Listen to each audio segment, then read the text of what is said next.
going on, Eagles Nation? This is your boy, AK Eagles, and I am with my guy, Billyfoot Hills, right here to my right. How's it going, my guy? Appreciate you being here. I don't know why the fuck that just happened. Sorry, everyone. um, yeah. So, how's your night? It's been a pretty good day. Definitely taking a definitely a deep breath after finding out about the it's definitely I think it's good news because it could have been a lot worse with Devontae Smith. So just taking a Yeah. really exhaling a big deep breath because that's why I always say we gotta definitely you really have to kind of just hold your breath this time of year and hope that we can get through preseason and everything like that pretty much injury free to the most part. And because I hate going into the season with guys already nicked up. I want guys to be 100% ready to go out of the gates, and we're kicking ass week one. Yep. You know, Yep. big play slays in the house. What's going on, nephew? Eagle Slayer 95. What's going on? Thank you for joining us, you guys. We appreciate you. Yes, sir, Eagle Slayer. How you doing, my guy? Appreciate you. See, you got to make one, so we're straight now. Yo, let's go, birds in the house. How you doing, my guy? Another young Appreciate Eagles you. content creator. Shout out to him. Yeah, man. No, I gotta say, man, it's really good seeing, you know, Carson Wentz and his name show up and him being injured and just being able to sit back and just be like, ain't my fucking problem anymore. You know, Exactly. it Yeah. really feels great to say that. Like, dude, I'll just, it's not my fucking problem anymore. You know, Yep. It's not our problem doesn't anymore. it feel good? Exactly. It really does.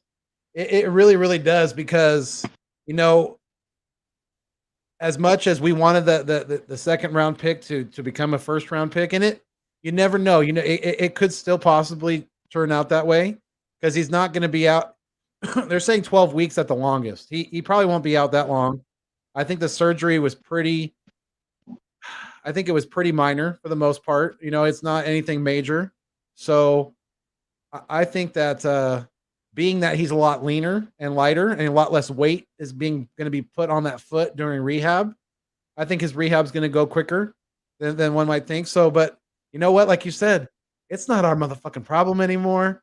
You know what? We're at least getting a second round pick out of this fucking waste of time guy that just is obviously injury prone. And I mean, did you hear that they're saying that this could possibly it stems back from high school?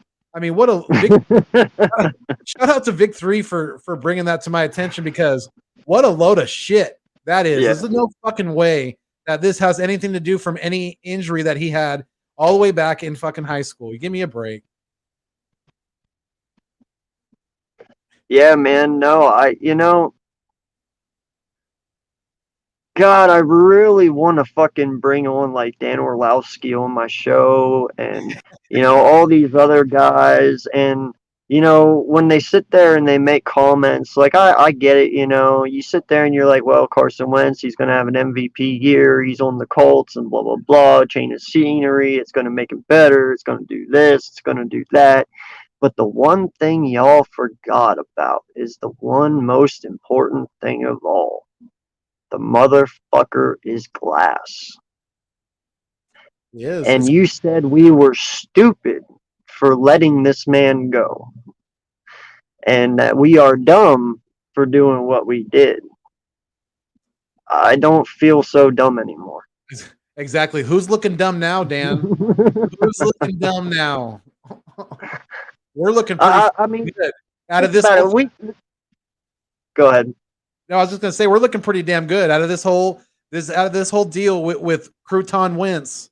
And that's WINCE. It's like Vince with a W, like wincing in pain. Yep. We get a second round pick out of this guy. Hey, we don't have to fucking deal with him anymore. We have our quarterback going forward for now. At least we know. We're pretty confident that this kid's going to be pretty damn good in the NFL and in Jalen Hurts. And yeah, I mean, it's gonna be kind of nice that he's actually gonna be on the shelf for a few weeks, and we don't even have to say his stupid fucking name anymore. For a few weeks at least. Yo, man, I always keep going back to his famous words, and I'm gonna keep saying it till I'm blue in the face. How many times does God gotta tell this guy to get the fuck off a football field? Like, dude, you cut weight, you looked in like you were in great shape. He really did. Yeah. Like, and you literally get hurt running. Like, you got hurt running. Not with any contact, but running. How many more injuries is it going to take for you to figure out that you just need to fucking stop? And it's weird. It's weird too because we've seen him take some absolute shots and get up. He scraped himself off the football field like a broken egg on the concrete, but yet he freaking scrambles out in a non-contact drill and plants his foot and breaks a bone in just a weird way. It's almost as bad as, like, remember when Vinny Testaverde did it, when he just dropped back in the pocket and tore his Achilles tendon. Like, nobody even touched him. It's like just weird freak shit like that happens, but this has been too coincidental with this guy over time now, and it's compounded, and thank God that it's really not our problem anymore, and we're going to get at least a second-round pick out of it, so fucking A. Hey, the better for us. Win-win. Let's hope that if he doesn't play, if he's not going to give us the 70 to 75% this year, then let's hope that the fucking Colts just stink, absolutely stink, and that second-round pick is hella high. You know what I mean? It's going to feel like a first round. If it's a really high second round pick, it's going to feel like a first rounder. Yeah. Nah, man, I'm telling you what, right now, Wentz is one more injury away from being on the food stamp line. Like, I'm not even playing, bro.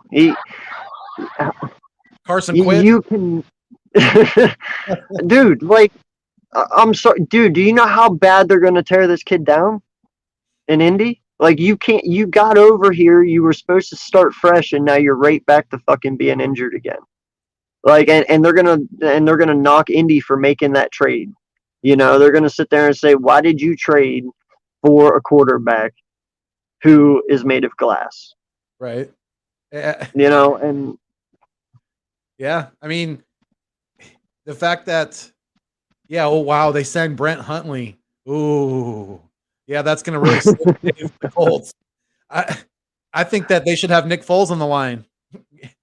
Nick, yeah, we need you to come save the day for Carson again.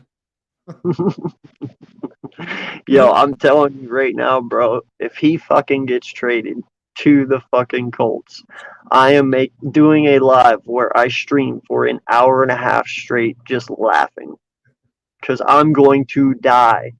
You trade Carson Wentz or you trade Nick Foles to the fucking Colts, you might as well have that gun locked, loaded, and ready for him to put it in his mouth and to blow his fucking brains out, because that is exactly what the fuck is going to happen. You should have a live call in, and then everybody just laughs that when for 5 minutes. You give them 3 to 5 minutes, and they can say a little bit if they want, but mostly you guys are just laughing the whole fucking time. Right.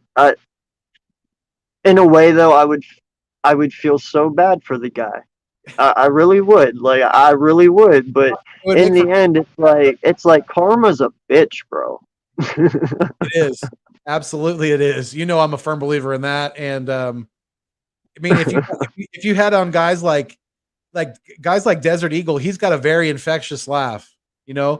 That guy, I could listen to that guy laugh for easily 5 minutes straight, and it wouldn't be annoying at all, because he's a really cool dude, and I love. I was just watching a late night stream he had the other night. He was doing he called it streaming and drinking, and he was just sitting in front of the camera bullshitting with us, and it was cool. He was on for like, I think, over an hour, and it was late. So it was like after 9, like 8. It was like in the 8 or 9 o'clock hour here in the West Coast, so it was definitely later for him. So that was it was cool to definitely just out and and hear his takes on certain things. But yeah, he's a cool guy, definitely. Shout out to Desert Eagle. My guy. I gotta ask something, Yeah. and even the chat, speak up on this one. What is the one thing you won't miss about Carson Wentz? Oh, that's pretty easy for me to answer. That's I mean, besides the one that you said, it's all in, what did he say? It's all God's plan, or it's all part of God's. This is all God's plan. It's all part of God's plan, or something like that. Yeah, I got so tired of hearing that shit. Besides that, it's the I don't know if it was the softness or the nervous energy that he had, but when he was fucking smiling and or patting guys in the back that just got done tackling him. I mean, you don't do that. You save that shit for after the game.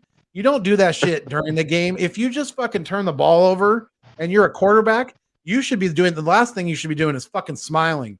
Your ass should be pissed off. I mean, I'm serious. You want a competitor. You want a diehard competitor as your quarterback, and he just wasn't that. And especially at those times when he would do that nervous laugh, or he would, fucking pick up he would fucking pat the guy on the back for making a tackle. It's like fucking that shit I'm not gonna miss at all. At all. The other thing I won't miss, man, and I really wanted him to play this year because I wanted to see if he was different or still fucking retarded. I hated, bro, how he always went forward. Dude, you always lean forward to get out of a tackle, and then eventually, after you do it like 100 times, people catch on. But yet you still kept ducking forward and getting clobbered. It's like, do something else rather than ducking forward. Right. Scramble a little bit. Get the fuck out of the pocket. Don't be a moron. But, I really wanted to see if that aspect of his game changed this year. But, man, that really got annoying. You have to agree. That ducking forward really, really was annoying. The Super Bowl year, he did that very, very well. And that's what he used to get. That's part of what he used to get out of that when it looked like he was sacked against the football team on I think it was on Monday night.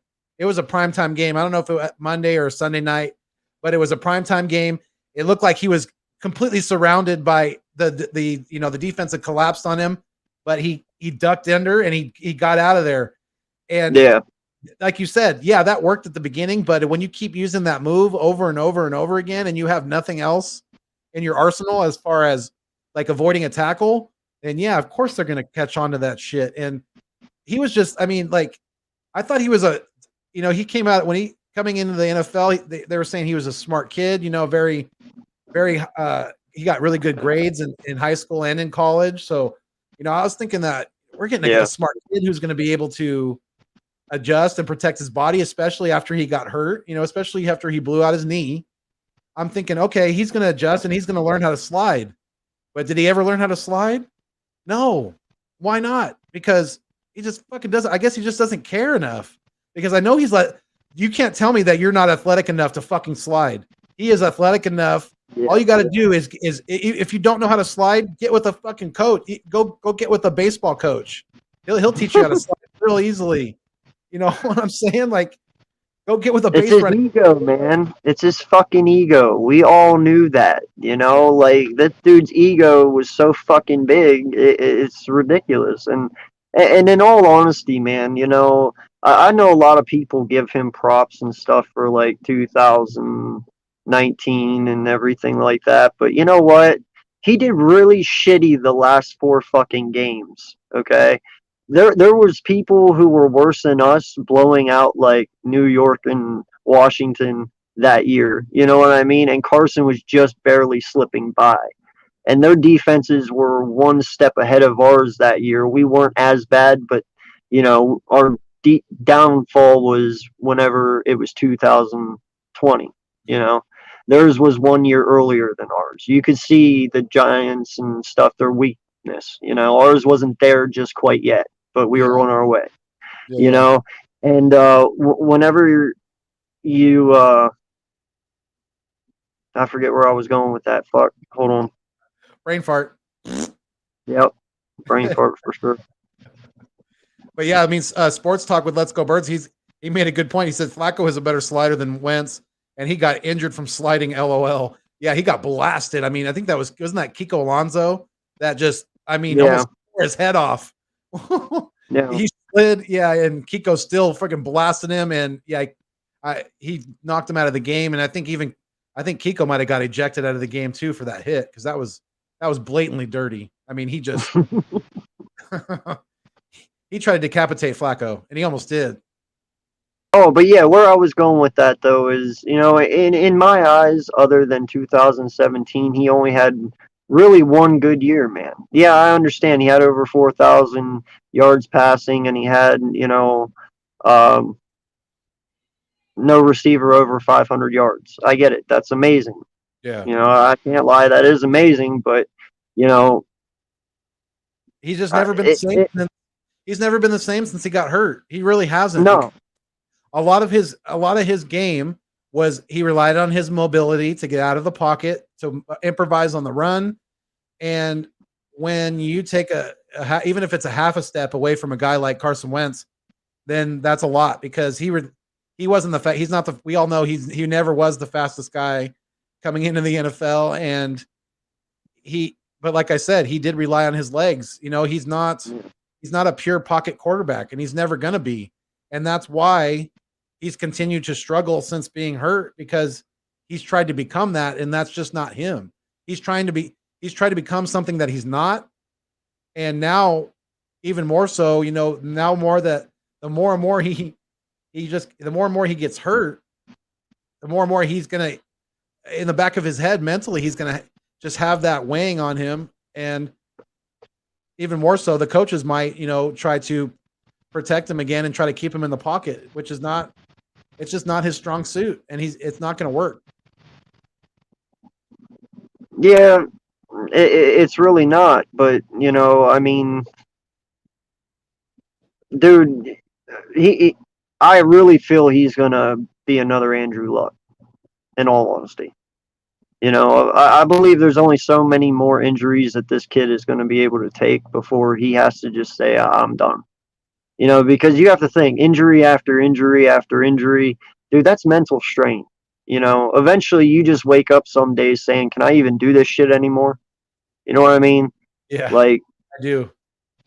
Because, I mean, I wasn't a starting player in high school, but I played all the way through high school. I did 2-a-days in the summer. You know, I had injuries of my own, and yeah, it's always a grind. It's always a grind out there, and you have to be not only physically tough, but you have to be mentally tough. And if you're not as mentally tough as you are physically, or even more so, then it's going to show, and people are going to take advantage of it. And it gets, and more times than not, you're going to get exploited for that.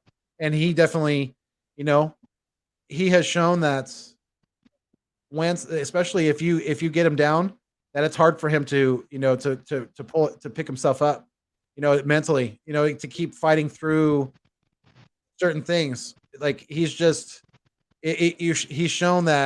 his colors of how he can be broken. Yep. 100%. Yeah. Now, Vic, thoughts on Barnett possibly being extended with this restructure? No. I truly believe this restructure is because they're going to trade his ass. Yeah, I was going to say extended with another team, extended with somebody else. He can go to Dallas or go somewhere else. You know, yeah.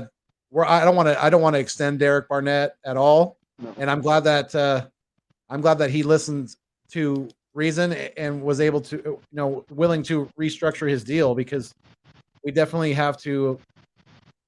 I mean, for me, and I think a lot of Eagles fans out there, we are very, very much scratching our head as to why he wasn't, you know, I mean, even if you weren't going to keep him past this year, if you extended his contract just to save some money this year, making that $10 million a year was just way too much. And I'm glad that, you know, he listened to reason and decided to too. back some money to the organization. Yeah, but I mean, and also I believe we had to restructure him as well because no one's going to take him on that contract. So you had to restructure it to make it a team friendly deal so they could move him. You know, that's just the way I'm looking at it, man. Especially if we're hearing what we're hearing from about Josh Sweat. Like there's no way. Like I even stand by it with the whole Dillard thing. There's no way you're making a first round pick a backup. There's no way.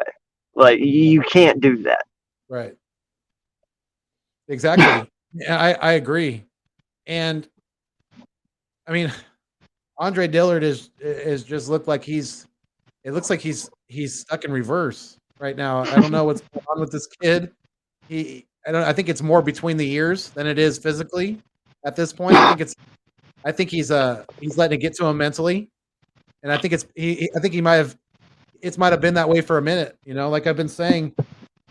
If it To me, I think he maybe have been mentally broken since trying to play right tackle. And I think it was it was his rookie year, obviously, because he got hurt his sophomore year. But Yeah. they threw him in that one game at right tackle, and it just seems like it's been a kind of a downward spiral since then. I know we have to give him the shake this year, the fair shake, because he did get hurt last year, but it's not looking too promising for the kid right now. It really isn't. And like you said, we can't have a former first round pick as a backup tackle, especially only a left tackle. No, I don't think Not so. when not whenever the tackle that beat you out was a seventh round pick either. Like that's no. Exactly. And that's You almost the might as same well thing just for shed your skin right there and just try and salvage what you can out of this kid, get what you can, and try and move him somewhere where he will start.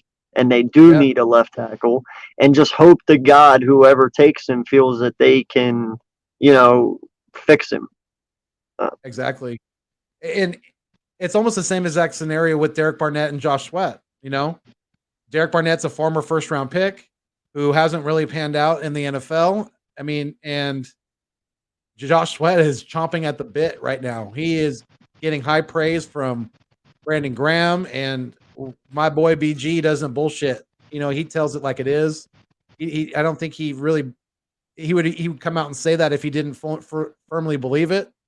So yeah, I mean, I think to me, Andre Dillard and Derek Barnett are both highly expendable at this point, and if anyone comes a calling for them and gives us any kind of valuable draft capital, then I say let's fucking do it, because we got to have guys here that can play, that can contribute, stay healthy, be on this field, be fully committed to either being a starter or being a really strong backup. And I just don't see it in either one of these guys, especially Dillard right now. Barnett's looking okay, but we have to take into account he's been going against Andre Dillard on making some of these plays in training camp so far. So we have to take that for what it really is. Yeah. You know what I mean?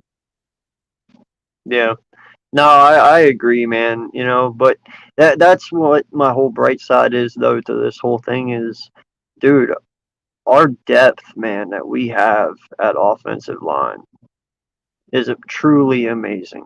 Like there is nothing but great things to come with that. So, I know a lot of people say, no, we keep Dillard because of depth. Well, we have enough depth.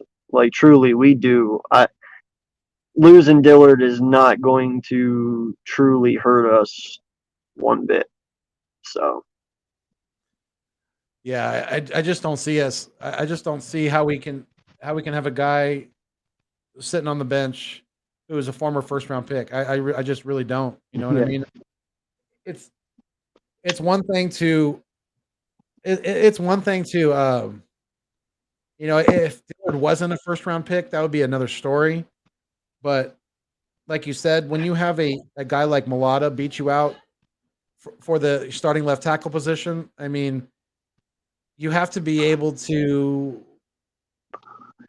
if you're, in my opinion, if you're a starting left tackle, if you're not a starting left tackle, if you're a first round pick, right, at a left tackle position, you should at least have it somewhat in your arsenal to where you could play another position on the line, whether you're a swing tackle or whether you could slide inside. I mean, most guys are able to do that, and Dillard he hasn't been able to show that. So he's just Yeah. a one. He's a clown with one ball, and he's trying to juggle right now.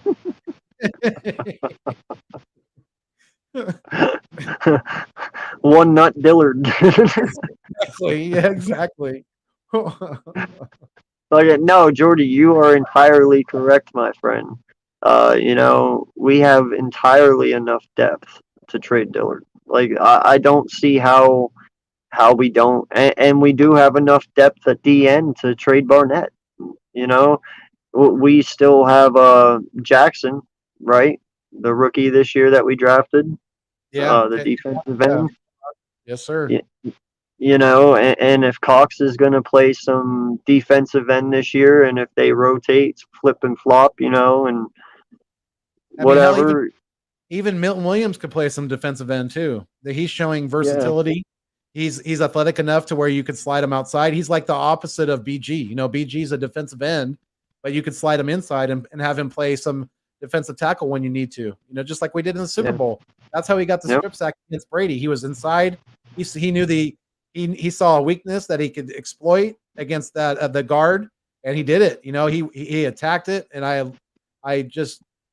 love that play. I could watch it over and over again. And there's just there's Brandon Graham is a special type of player because there's not a lot of guys out there that can he's fought through a lot of adversity in his career. He came into the league and we almost cut him a couple times because he just wasn't producing at first, but we stuck with him, and I'm sure glad we did because I was saying, he's not my favorite Eagle of all time, but currently he's my favorite Eagle. Yeah, man. No, BG is the heart and soul of Philadelphia, man. Like he is what truly what it means to be an Eagle. There's no doubt about that. Like that man is always smiling in his pressers. You see him; he's always having fun. He's always laid back. He just loves what he does. And it's nothing but respect for BG. Nothing at all. And if I was his agent, him and his daughter would have had a graham cracker commercial with Honey made a long time ago. His smile and his daughter, she's so damn cute. Oh my gosh, dude! Like people would eat that up, especially in Philadelphia. Like that commercial would do very, very well. I could just see them sitting down outside, maybe like a picnic table or something, and just sharing a graham cracker together and smiling and laughing. It would be really cute. Yo, ladies and gentlemen. Welcome, my guy, Birdman 951. What's good, my guy? What's going on, my guy? What's up? Can you guys hear me? Yes, sir. Yes, sir. Hey, it's good to see some more light on your face, my friend. It looks like you got some sun too. Yeah, I'm definitely gonna work on my lighting since my new camera needs that new light. So yes, sir. Yes, sir. Yeah. So I guess my boss said take the day off because they screwed things up. So that's why I'm able to go on live with you real quick. Then I'll be driving. I'll keep listening to you guys, and if my sounds are cool, I'll stay on. But just no video. First of all, my God, dude. What's funny is that every time I go on a vacation or something, some drama happens, right? So, we're at the river, we're setting camp, setting up the canopies and, getting nice cold drinks going on. And good old Adam Shefty sends your boy Birdman a tweet. It says, Carson Wentz out indefinitely. And I started telling the West Coast birds, and they are like, whoa, come on, man. That's too soon, man. Come on, Birdman. We know you're a jokester, but come on, man. Right. That didn't happen. I said, guys, I am not bullshitting. This man is broken from the get. This man can't even start day one because he goes and trips on some I don't know, a pebble that was out there in Indianapolis, and now this man's foot is all bent sideways, and I don't know what to think. We're just all, but the main thing that we were getting, we're not pissed that he's hurt. We're pissed because you're messing with our draft pick, brother. You're killing my draft pick here. You're still. Let me ask you a real quick question though. Did you truly think we were going to get a first? I mean, it is Carson Wentz. It's kind of always been in the back of my head it was going to be a second the whole time because we had to truly trust that he was going to stay healthy, and I was not on that wagon. I don't know about you, but yeah, I was not on that wagon. It was more of a, when you throw a penny down a wishing well. yeah, That it was kind of like I had my Carson penny. And I, flicked it in there, hoping for the best. So yeah. I knew it was up in the air. I didn't think it would be this. I mean, gosh, damn, bro. I mean, geez, you can't even go to the first game. I was just like, oh, Mr. Glass, and I try to tell everybody, all the Wentz apologists, dude, like you guys are just taking another L riding with this guy. All the baby Orlovskis out there. Yeah. Oh yeah, where's my boy Danny at? Where's Danny at? Oh my God. You know what? Right? I'm gonna send a text right now to my boy Danny, and I'm gonna invite him to the West Coast Wednesdays because I gotta hear his explanation on this. I mean, what the hell happened to his boys? So Danny, it's going to be a treat seeing you on West Coast Wednesdays, and I can't wait to hear what you're going to say about Carson Wentz. Please let me be a part of that West Coast Wednesdays. Can I please be a guest? You're invited. Thank you. Yeah, I got something I got to say to that, man. Yeah, dude. It's just like, I mean, we were just, we're trying to have, good vibe. I mean, we still had fun out there. And shout out to all the West Coast birds. This was our first, I guess it'd be our first annual, but it's going to be an off-season thing where us bird fans could just get together and have a good time. And everybody brought their kids. They had it's cool when you see your kids playing with other, Eagles kids, and everybody's having a good time in the river. I mean, the kids just had a blast. It was, fun all around. And then at night we got to hang out. I'm going to get a video together. So I'm going to invite you guys to see the things that we did, the good times we had. And, new friendships were made. It was just awesome, man. And it was just for this being the very first time, it was a good thing, good turnout. But now I'll be there for next year. I already told the wifey. So that'd be awesome, man. So the word is getting out there, and everybody is already planning. As soon as we figure out the date, that way everybody can book early, because man, the earlier you book, you're going to get cheap hotel rates. I nearly stayed out there for 4 nights for, I believe it was $300, guys. $300 for 4 nights. So, and they put me right next to the elevator, right next to the ice machine. So I was good. I was golden. So it was awesome. Shout out to the Golden Nugget. And then the kids. Hey, don't forget, man, you need to get Chris Sims on as well. Oh, he'll be there. I don't know, man. He might be a little scared, but I'll definitely. You can run, but you can't hide, Sid. You can run, but you can't hide. We're gonna have to ask. We're gonna have to ask Chris that now that Carson's down. Does Jalen make your top 40 now? Now that there's a spot open, he should take his spot. He should take Wentz's spot. He should. Yeah. Or maybe Brent Huntley. Maybe Brent Huntley is going to get his spot. I guess Brent Huntley will probably get his spot instead. Hey, and you know what? I think, like, as Eagles fans, I think everybody should invite Carson to their funeral so he can let us down one last time. I think we should schedule Carson's funeral by getting Nick Foles to Indy. ASAP. Hey, wouldn't that be funny though? Wouldn't that be funny? That would be the end of Carson. I think he would literally go eat a bullet. Yo, We've been you know saying what we that. should do, bro? We should all go make ghost accounts on Twitter and just fucking mass Eagle fans. Just be fake cult fans for like 2 days and just massively like recruit Nick Foles to the Colts and then bounce. Hey, you know what? That would be crazy. Speaking of Colts fans, hey, where did you guys go? Colts fans, come out wherever you are. I don't see you guys anymore. No more flapping the gums, huh? No more Super Bowl this and Super Bowl that, right? Jeez, Let's just man. hope that they think so that second that it turns into a high second and feels like a first, right, Birdman? Yeah, they're gonna. I think Phillip Rivers is on his. I mean, he's making babies. He's probably making. I don't know what he's on, number 21 baby. So they might have to. Phillip Rivers, are you out there? We need you to come back. The Wentz project did not work. I'm sorry. Yo, literally, bro. Listen, the Wentz project lasted 2 days. That's fucking. Man. Yo, how do you think the owner of Indy feels right now?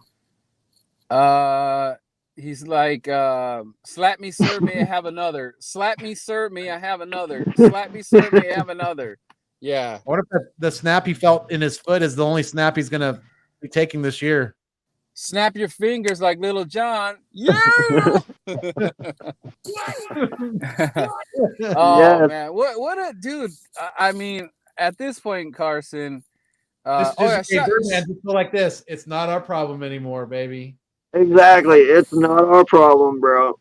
Who fucking cares? Shout out to Philly girl. I saw her on Instagram. She was hanging up her Carson Wentz jersey, and she said, "Hey, Carson, just hang it up, man. Just like I'm hanging up your jersey, just hang it up." I mean, this might be possible retirement, man, because if another backup quarterback takes his job away, I mean, it's got to be curtains, man. It's got to be curtains because you're asking this guy to take over the helms and take you to the promised land, but I don't know. I mean, I know they drafted one guy this year. Did they draft 2 quarterbacks in this past draft? They have Sam Ellinger, the Texas quarterback they just drafted in the 5th round this year, and I believe the other one's Easton. I just got a text. Frank Wright just texted me right now. He literally just texted me. He said, "Hey, Birdman, breaking news. I heard you guys got Flacco in the back room. How's we about to do a little trade? So I'm like, well, how many first round picks you got there? Maybe we could, we're trying to save the franchise. We can have Flacco. We'll give you that 2nd round pick, and you give us your 1st round." All right, I'm going to let him know that because Frank Wright's hurting right now. His job is in jeopardy because he has this Super Bowl-esque team. And we have and Joe Flacco's I got one better. I got one better for you, Vic. Carson Wentz is Sam Bradford. Yes, thank you. You're welcome. Sam, you know what? The only problem, I don't know if he's going to be able to go to this many damn teams because, Carson. Yeah, that's true. Carson, aka Mr. Glass, it's Crouton quits. It's Crouton quits. And it's funny that happened because Unbreakable Part 2 with Carson Wentz is coming out. So, I can't wait to see this movie because, man, it's so true. And it's just crazy. I've seen a funny meme. It was a Forrest Gump, and he's like, Carson Wentz was like, we're going to win the Super Bowl this year. Forrest Gump's like, but you ain't got no legs, Lieutenant Wentz. Run, Flores, run. That's man. Apparently, he shouldn't be running. I what a damn disaster, guys. Can you imagine if we kept Wentz and all this stuff and all the Thank feeling God. bad for the guy, and then this guy ends up start. He can't even break the season. Oh man, I can you imagine how we would be feeling right now? I would be. I don't know, but I guess it was a. We'd be very, very pissed off right now. Very, very pissed off. That's for sure. Yeah, I was hearing your. No, to be honest though, we still have Hurt, so I mean, I wouldn't be too scared. True. I was Still have hearing Hurts. Yeah, good Foothills. point. Yeah, it was talking about the article with Brandon Lee saying that Howie Roseman looks like a loser in this situation with the Wentz pick, but not necessarily. He will get saved if Hurts is the man. That'll save his ass right there, Howie, because obviously we're getting screwed on that pick or whatever. I did hear supposedly he could possibly come back, but dude, I mean, they're not gonna rush it, dude. You can't rush some kind of tear like that. It's impossible, dude. Like you're human at the end of the day, unless you got the T1000 robotic freaking foot. You're not gonna just go out there. It's just come on. Let's just face the fact, guys. Yeah. But you know something though, he might try to rush back though because he knows what's at stake, bro. Like he knows this year, dude. This is the way I look at it. You had a 38-year-old quarterback who won 10 or 11 games. He has to win 10 or 11 games to be successful in Indy. You know what I mean? Or that's a failed season. You don't think Wentz has learned his lesson though, rushing back from injury? Fool me once, shame on you. Fool me twice. I don't know, man. I don't think he's ready. They're saying 5 to 12 weeks. So, I mean, 5 weeks, that would put him right around week 2 of the season. And he's only got to play 13 games for us to get to that 75%. So, I mean, it's possible. It could still happen, but it's not likely at this point. And he's probably not going to rush back. Well, yeah, and there's just it's the whole rehabbing thing, I mean, it's just we go back to the whole Dak thing. Even Dak's already suffering some like minor injuries because he's changing. No matter what anybody says, he's changing his footwork. He's changing his style.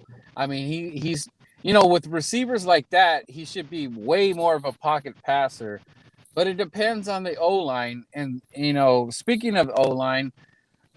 I'm really kind of upset that, well, I don't know if upset's the word, but Brandon Brooks' hamstring thing, that's really concerning, dude. If this, I'm not saying it's like, I don't know what type injury it was or whatever, just kind of, soft or whatever. But if it's like worse than what they're telling us, we're already starting off on a bad start here because we need that. What they gave us that record thing about Johnson and Brooks on the field, our win percentage goes up. So if Brooks is missing any time, that's going to be our weak point on our right side, which I'm not looking forward to it at all. Two main concerns that I'm hearing and not liking is, how we were everybody was like, oh, this wide receiver room is stacked and loaded, with all Fulgham and Quez and High, and but now it's like, dude, it seems like we're trying to pick up wide receivers from Starbucks and Dollar Tree and all this stuff, and that is not a good look. I am not happy with that at all. You don't want JJ in the slot. Who's that, JJ? Hey, I got a question for you actually, because I brought this up last night, and I want to ask you. There is one wide receiver out there, and because he's a vet and he wouldn't have to take so many snaps, but he would be a good mentor for this young group. What would you guys say about Larry Fitz? I knew that's what you were gonna say. He ain't gonna get out of Arizona, but I would love him here. But he's not in Arizona. He's a free agent. Oh, he is? Yeah. Then I don't know why. I thought he retired. Didn't he not? Okay, if that's the case, then what are we wasting time for? What are we doing? I mean, I love Greg Ward for what he's done, but let's face it right now, guys. He's our number one wide receiver right now. Until proven otherwise by Quez or whoever's going to step it up. But that's asking a lot because I'm hearing Jalen's not looking that good. And that, and then he already had that little injury thing. And that oh, man, that because I was loving, Devontae and Jalen, combined together. And now I'm hearing that Jalen's not looking so. Oh, man, this is, I mean, right now, who's Jalen really throwing to other than Quez? Because I'm not hearing any other guys. And the running back we picked up from the draft, what's his name? Gainwell. I'm hearing not so good things on him. And this is what Dave Spadaro told. I talked about this a long time ago when he was a guest on Philly Mike's podcast. He was saying he was thinking that probably other than Devontae, no one's really going to be playing on this team. And, hearing something like that is just like reassuring what Dave Spadaro said. And that's not looking good right here. I hear little things about Elijah, but is it good enough? I haven't really even heard anything about Jordan. I know. I was going to say that too. The only thing I've heard about Jordan Howard, I heard a little bit, is that I've heard he's in good shape and he looks lean. And speaking of that, I mean, Sanders, I haven't really heard too much about Sanders, really. He's been working with the running back coach on his catching. He definitely has addressed that it was not good last year, and he's been working on not only catching the ball out of the backfield, but also his releases and his routes out of the backfield as well. So yeah, he's been working on some stuff with Jamel Singleton. The other thing, guys, that's really concerning, and I hate that we're going to go into a season like this, is that we don't know what we're doing as far as punt return. Why can't we get someone that is solidified in that position? I mean, is it that hard to find someone that could be a dope punt returner? I mean, the last one that we had that was I think it's supposed to be Rager. Yeah, I think so too. I think it's supposed to be, and that's why they've just had 2 other people back there because he's been gone. But, and Rager's dropping the punt. He's not doing a great job with that. He's not doing a great job with that, and he's not doing a great job being at wide receiver. We're in trouble right now with that. Hey, now, you got to give Rieger a little time, though. His friend just got smoked, so I mean, he's not there fully mentally yet. So you got to give him that. And Gainwell also has been having issues fielding punts. Yeah. So the thing though, Foothills, it's I do understand that, but the thing is, I'm not going to allow excuses for him when these are just like. He has God-gift talent. Like things shouldn't be that tough for him. And if your mental is that bad, then take some time off. But the thing is, what happens with that is that just like with Devontae, I'm upset that Devontae is going to be out 2 to 3 weeks. He's not starting off on the right foot, and that's good. The reason why I want these guys playing out there, even if they're just practicing and running routes and all that, is because of that chemistry, because of our coaching is new and everything. So that is going to handicap when it comes to that, because the day one, I mean, unless Devontae can overpower that, like he doesn't even need all those reps and all that, and he just comes out and he could just run routes like, like he was in Alabama, then we're golden. But if, this is a transition from college to NFL. If he doesn't pick it up, the playbook and everything that coaches are trying to preach to him, we are going to be in trouble, because now his first, his second, his third week are going to be like his preseason. So it's going to take a little bit more of him to catch up. You know what I'm saying? So I hope it's just kind of what they're saying. I hope they're not trying to just send us good vibes and sweet nothings and saying like, oh, it's just a little, little bruise on his kneecap and he's fine, guys, because they let's face it, they've been doing this shit with us for a while with these injuries. Howard was gone. They're like, oh, he's going to be gone for 1-2 weeks max. And then the guy disappears off the map. We're like, dude, where the hell's Howard? And our running game looked like complete trash because, well, just to add, Dougie calling some weak ass plays. And then Howard goes and he just like totally is like, oh, we're not a running team at all. I don't, Deuce Staley, why don't you go sit back there? Give me a donut over there, go do something, man. We're not running no more. It was just completely ridiculous. I'm just like, I really want these guys because they're so young, guys. This team's going to be so young, and everything is so vital because we didn't have preseason last year. the training, none of that would happen, so I was so looking forward for this team's chemistry to be on point. That's one thing. This team's chemistry has to be on point, even with the coaches. If you don't like your coach, it doesn't matter. As long as you're getting the message and do your job. Do your job and look and do your magic what you do. Own what you do. And if JJ he somehow, some way found his cleats or whatever, then great. That's better for us. But if he goes out there and drops every single pass from Hurts, then here we go again. Now we're gonna be America's Got Talent. Hey, let me see what you got. Do something right. Let me see you run a route, man. I know you made me a hell of a frappuccino, but go ahead. Let me see you run that route. Spider, white 80, hot. Let's see that. No, man, I feel you. I really do. But I'm just not ready to jump overboard just yet. I do understand your struggles and I do understand your pain. I believe all three of us can sit here and say that, but I really believe in this coaching staff, man. And tomorrow is the first day pads are on, and it's the first 4 days they had before this. So, I'm just, hey, I'd rather them get their shit out now and be perfect later, so. All right, I'm still here, guys. Just I'm gonna be driving, so I'll be listening to you guys. No, you're good, bud. But yeah, I'm not necessarily worried about the coaching right now. It's just the chemistry. I need these guys to be understanding. And I don't know, what can Rager do now? Devontae. Is he totally can't be on the field at all? Can he still just watch, or since he has an injury, he can't be at the facility at all? No, he can be there. He'll be on the sideline. Mm-hmm. Okay, so he needs to just study the hell out of the playbook, memorize it from back to front.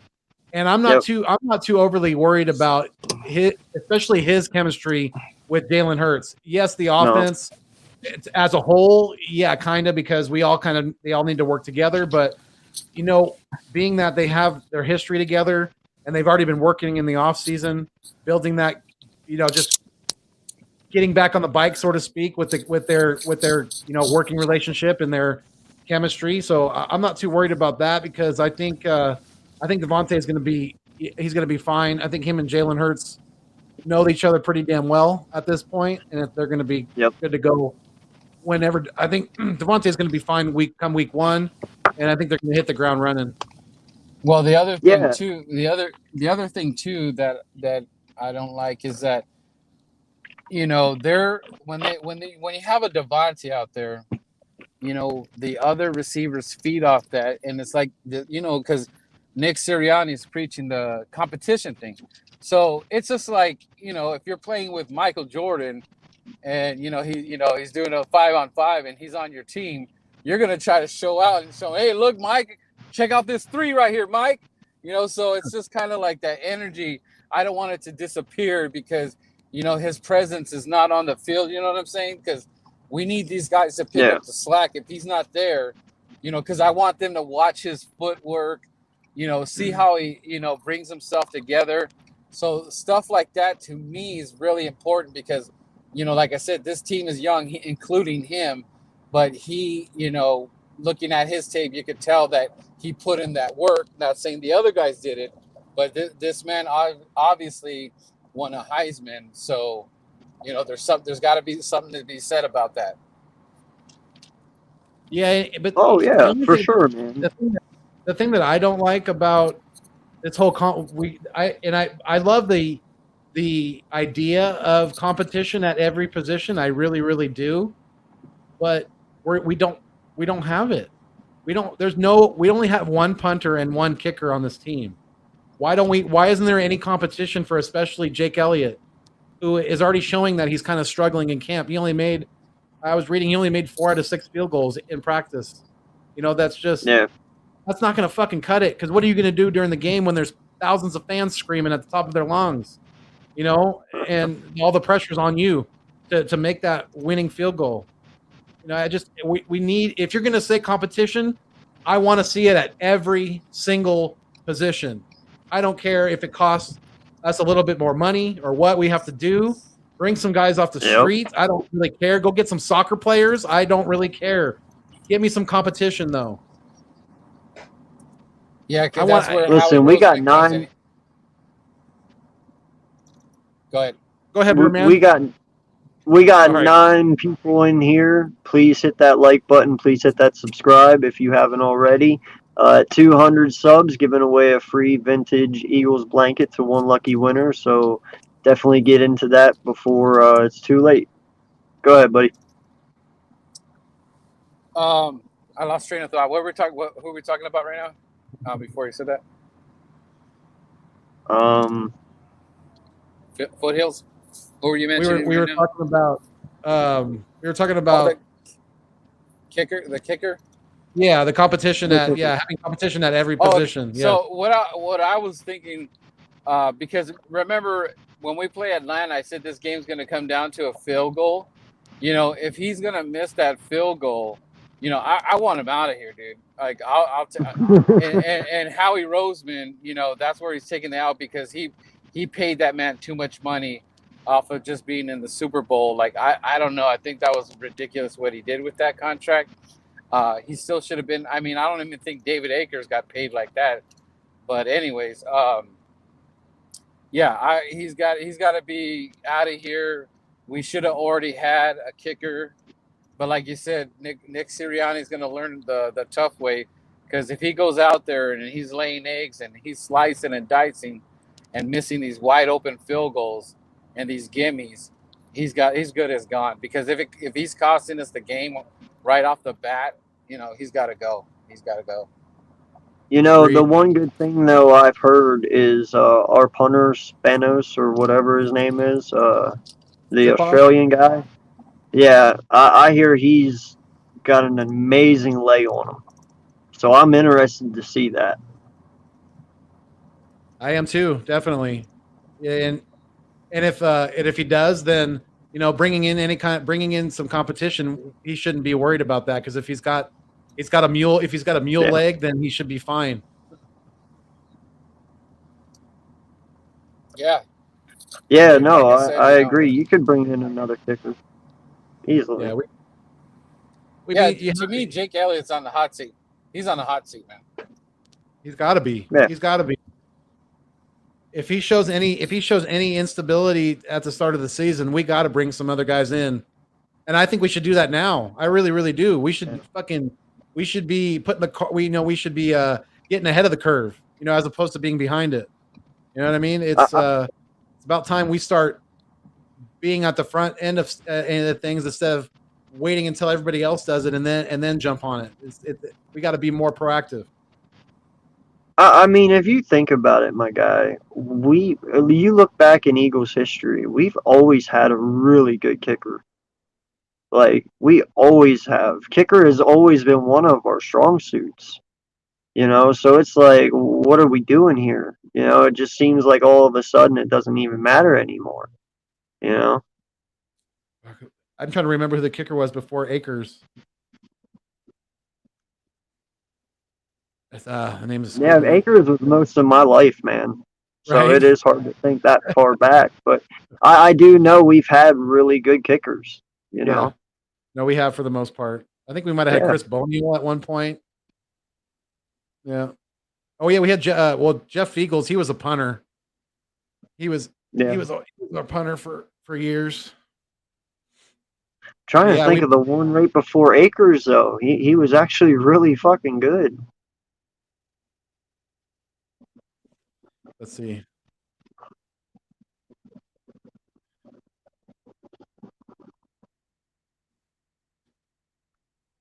Let us know in the chat if you guys know who was the kicker right before David Akers was. Yeah, I'd Google it, but I'm on my phone. Well, David Akers is the all-time leader in the Eagles' points, like as far as kicker. No, he's the all-time scoring leader. Yeah, 13-23. Wow. Let's see. No problem, my guy. Appreciate you for coming on, man. It was a pleasure having you on. Oh We'll yeah, do we it have again well, soon. in between Akers and Jake Elliott, we had Cody Parkey. He wasn't that great. Yeah. He was okay. Yeah. I'm trying to remember who we had before. Yeah, we did have Chris Boniel at one point. I was right. Yeah. Caleb Sturgis. He was a punter. No, he was a kicker. Yeah, we've had some good kickers over the years, though. We really have. Akers was very solid for us for a long, long time. Yeah, no, he definitely holds reign over everyone for sure. You know, like I said, that was damn near my whole life. Yeah. You know, And I'm not from Philly at all or anything like that, but I thought it was really cool when he had that billboard made when he was retiring. I thought it was really cool. And then he'll always be a legend for the Cowboys, for roasting the Cowboys fans at the draft. I mean, that goes down, and I could listen to that over and over again. I love that. That's so cool. One of my favorites. yeah, no, man. There's a lot of energy in a little guy like that. You know. Yeah. Oh A yeah, lot of energy. he was very proud of the Eagles finally getting that. Yeah, he wasn't a part of it, but he was very proud of us finally getting a Super Bowl ring. Very proud. Yeah. No. It showed. It was oozing out of him when he was like, you could tell he was fired up when he was giving that speech. He's like, most of you, hey Cowboys fans, most of you were still in diapers the last time the Cowboys won the Super Bowl. I love it. Or he said you weren't even born. That's what he said, huh? Did you see the Twitter meme I put up yesterday with the Dallas Cowboys Super Bowl trophy and those fans looking at it through a glass case, and it says they're at the Historical Hall of Fame? No, I didn't see that. No, Yeah, I that's didn't. really good. Go check that one out. There's a couple of them out there. Did you see my Wheel of Fortune thing on Facebook as the picture in the background of on my Facebook page? Oh, yeah. Like, can I buy a vowel? Yes, exactly. Yes. No, dude, let's talk about Josiah Scott for a second. Like, all right, this kid is putting on a show. He is. What is the odds that we might have found a diamond in the rough, maybe? I mean, I know it is a little too soon, but if he keeps doing this, man, things are looking up. You know what I mean? They are definitely, and I had a strong feeling even before he started showing out in camp, just with his experience on the inside, that a coach like Jonathan Gannon, and I can't think of his name, but our DB coach, his name's escaping me right now, but they're doing some really good things with not only using these guys' strengths, but also growing them and having them learn new stuff on top of what they already know. So when you take a guy like Josiah Scott, who has a good foundation of knowledge already, and you put him in a good system where, DBs have a little more, leeway in the things they can do out on the field and things like that, then yeah, I think he's got a very, very good chance of beating out Avonte Maddox for that CB3 spot. I really do. And this kid, I think you might be right. I think we might have found a diamond in the rough, so to speak. Yeah, I mean, in my eyes, man, it's all about will. It's all about who wants it more. Exactly. I mean, that's the way I look at all these competitions: left tackle, defensive end, CB, linebacker. All these ones that are in question, even our wide receiver room. Does Watkins want it more? Does Scott want it more? Does Maddox? Does Dillard? Does Mailata? Sweat? Like, it's the desire to be there. It's the desire to learn, to get better, to just want to represent and to be out there full time, and to me, man, like I told you, I just don't see any fire or any passion or desire from Dillard. You know, Mailata, yeah, he's calm in his pressers, you know, but he's a dog on the field. You see it. You know, he wants to be there. You know, you don't see that motivation from him. You know, same with Barnett. You know, you see Sweat out there making an impact all the time. You know, and like you stated, Barnett's only out there making an impact when he's up against Dillard. You know, so where's the passion? That's my only question. You know, and some people you see it, and some you don't. Right, and like we were talking about earlier with Dillard, you know, maybe he's just satisfied. Maybe his goal was to just make it to the NFL, and maybe he's satisfied. You know, and maybe it's not. You know, consciously he's not focusing on that, but maybe subconsciously that's having an effect on, you know, his growth in the NFL. Maybe he's just not, and from what I heard, he's not putting in extra work after practice. You know, I heard that Mailata was working with Eric Wilson after practice today. So, yeah. you know, when you put in that, iron sharpens iron. We've been saying that, and you can't get better unless you keep practicing. My dad, may he rest in peace, used to always say, "Practice makes perfect," and it's right. You know, because the more you practice something, the better you're going to be. And if you don't even have that drive to try to become better, then yeah, you're already fucked coming in the door. I mean, yeah, no, I feel you, man. Like, listen, it is a mental game. You know, it truly is. And you heard it from Jalen Hurts today in his presser. He literally said, he's like, I believe, you know, with repetition and studying and making sure we all do our assignments and we all do them perfectly, it all will just kind of come together. You know, his footwork, everything, it just meshes together. Well, that is what it is, though. But to do that, you want to have that person that's playing want to be there. They want to be out there, you know, so but that's the thing, though. To mesh, you all have to want the same thing. And there's certain people on this team I question that. Yeah, and I think that, you know, I don't think that there's question about his physical gifted, you know, the gifts that he has physically. There's no question about that. You know, he's a mountain of a kid, and I really think it comes down to his love of the game. I don't think he truly loves the game of football. I just don't. You know, and you could be really, really good at something, but not truly be fully invested in it and fully have everything that you just breathe, all your blood, sweat, and tears you're pouring everything into something, and he's just not. I don't see it.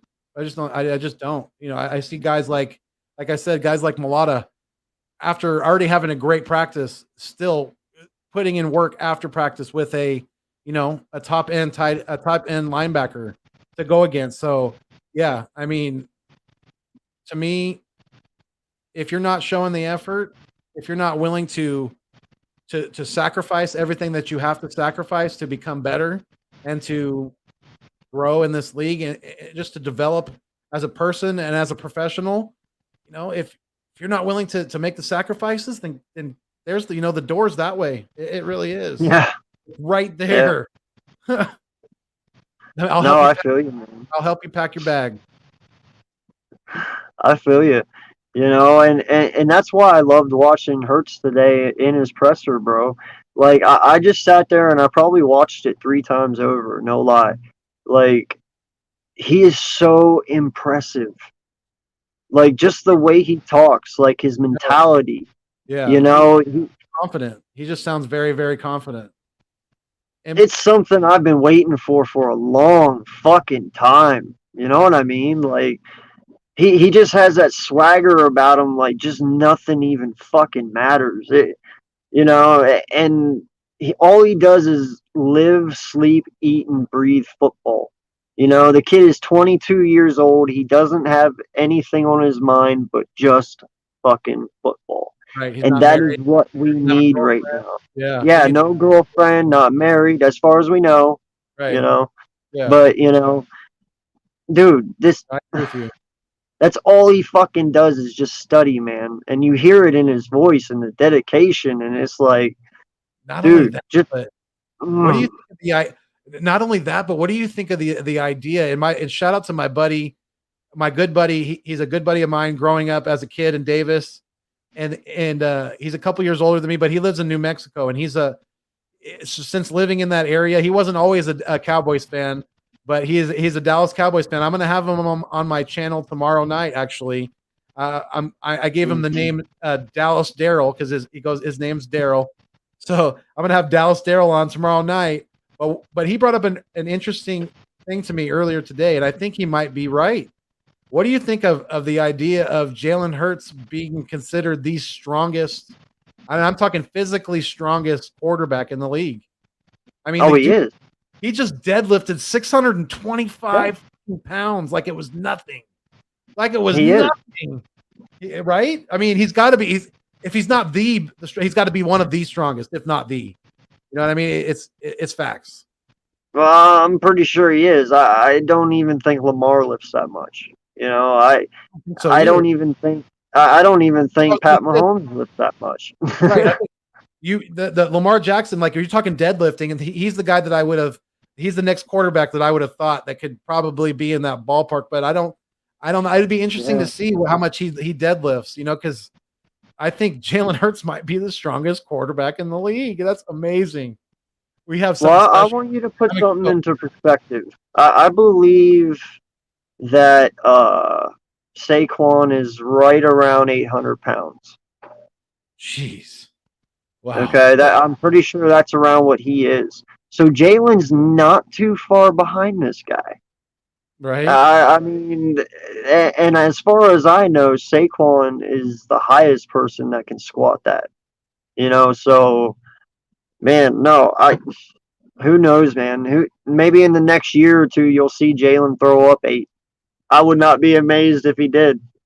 Honestly, yeah, I mean, I'm sure he could do a lot more than he did because he made that look pretty fucking easy. I mean, he did. Pretty effortless. Yeah. I bet he didn't even. I bet like not even like a quarter of a fart came out during that deadlift. Like he was, he was solid, dude. Like that was pure muscle. Yo, when he did it, my jaw dropped. Like once I realized what it was and how much it was, and I rewatched it and seen it, I was like, God damn, my guy. I was like, are you shitting me? Like, dude, that's impressive. That's hardcore shit right there. It made me smile because I was like, first off, that's my quarterback. Right. Secondly, you guys got to tackle that guy. You know, because, dude, imagine, like, you have to tackle him in the legs, and he can deadlift 625 pounds. Like, are you fucking kidding me? Good luck. And just imagine you better being a linebacker or a defensive end coming around the edge and trying to tackle him around the waist with strength and your momentum. Yeah, good luck. Good luck with that. He's going to break that tackle easily. Do you remember whenever he ran into Peters on the 2-yard line during the Cardinals game? How easy it was for him to just kind of flop to the side there and then dive forward and make it in? Dude, he was not, as far as I know, this kid wasn't deadlifting 625 last year. No. You know, so I want to see that shit again. I want to see him attempt that tackle again because I'm pretty sure Peters is flying the next time. You know what I mean? Wow. You see that? Vic 3, shout out to Vic 3. He said Jalen Hurts as a freshman squatted 500. Wow. That's awesome. Dang. That's fucking awesome. That's running back numbers right there. I mean, wow. Yeah. As a freshman in college, right? Not high school. Or is he talking high school? I think he was probably talking college. That's way too much for a freshman in high school. That'd be freakishly crazy. I don't know, man. I've seen some pretty big fucking high schoolers. True. Especially in Texas, man. Those kids they're definitely very, very well fed in Texas. Those are big boys. Yeah.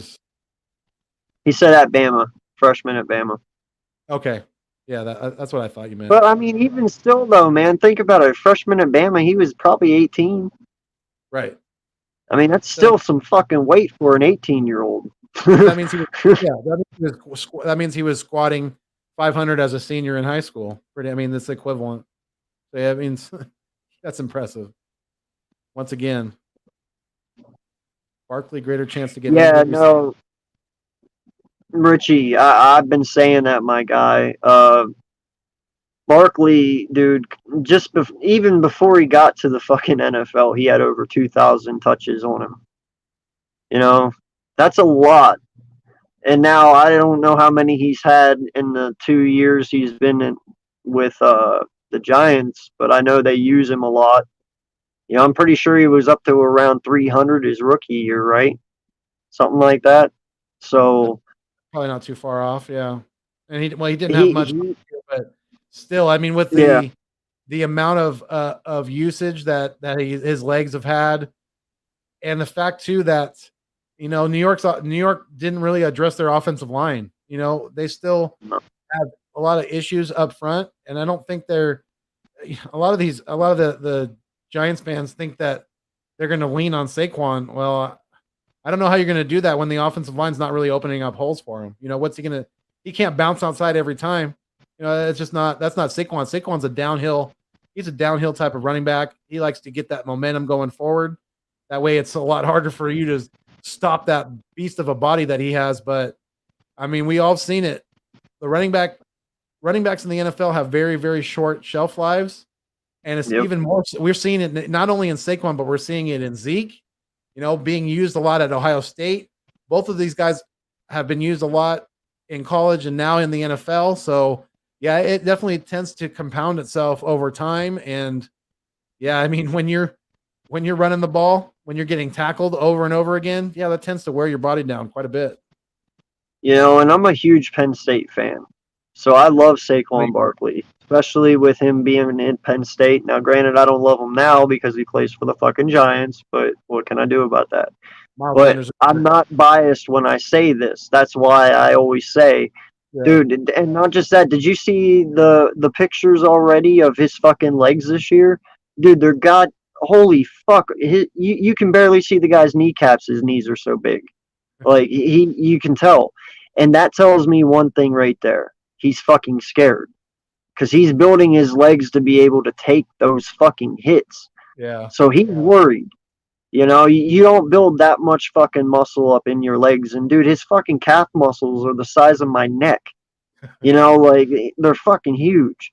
He's worried. He knows. And the sad part is the Giants are really Barry Sandering him. Like there's so much talent there, but they're using it in all the wrong ways because the bad part about it is all you have to do against the Giants is just neutralize Saquon and you win the game. That's literally all you have to do. Saquon is your only weapon. Literally. If you neutralize the weapon, you win the game. Because I'm not counting on Danny to win any fucking game. No. He's going to have to prove it to us. We haven't seen Jack Diddley squat to be believing that we're going to get anything productive out of I should say that the Giants are going to get anything productive out of Danny Pesos.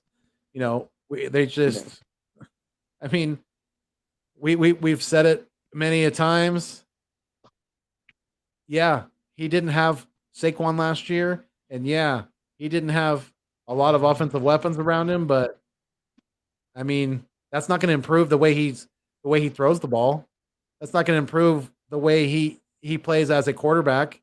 It's not going to make him throw the ball harder is what I'm trying to say. It's not going to make the spiral any tighter. It's not going to make him not trip over his own fucking cleats. Just the things like that. I mean, I think we've seen enough of Daniel shitty ass Jones to know that we ain't sweating him. We like Paulie says in Rocky, I don't sweat you. I don't sweat. Right? I don't sweat him at all. Dude, I'm more worried about just to give you an example in our division right now, right? I'm more worried about Fitzpatrick than I am Daniel Jones. That just tells you right there. And Yeah, no, you're right.